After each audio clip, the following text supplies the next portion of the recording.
Hey y'all! Today we're going to be diving into something a little different. I'm going to dive into the backstory of Miss Lily. She's a side character who attempts to be more or less a matchmaker for our main protagonist, Pinky. But her story is a bit different, and a lot more so than most would think. In Starfish Lovers, she escaped from a place that is deeply oppressive. Miss Lily is a defector from Setsuri, a reef infamous for its cruelty, isolation, and repression. It is technologically behind, brutally authoritarian, and nearly impossible to leave. In Setsuri, defecting isn't just frowned upon, it's a criminal act. Miss Lily was born onto this reef. Her grandparents moved here, tricked by a brief, desperate campaign where Setsuri opened its borders, offering false promises of prosperity and fast-tracked citizenship to boost a failing economy. Once they arrived, however, they realized the truth, and by then it was too late. They were trapped. From the moment she was weaned, Miss Lily was taken from her family and raised in a bloom house, a government-run facility where young Mollies were groomed for their motherly duties. They're treated as property, trained and tested so they can be sold to Toms of various social classes. Some Mollies even compete for better pairings, brainwashed into believing that this system is something to strive for.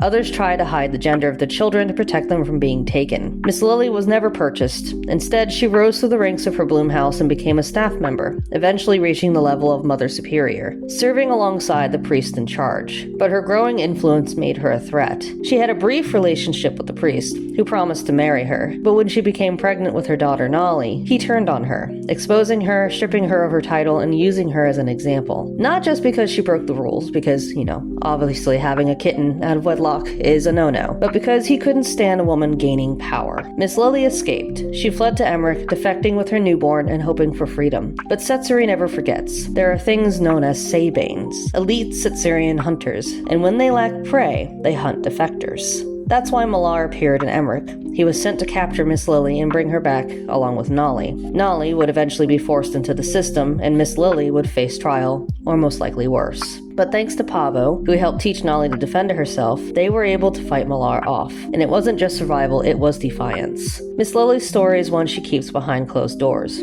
but it reveals just how dark Setsuri is beneath the surface, and how brave you have to be just to exist freely when you were born there. If you want to know more about Miss Lily and any other characters from the Starfish Lovers story, feel free to say so in the comments below, and I'll see you in the next World Building Wednesdays. Hope you have a good day, y'all. Bye-bye.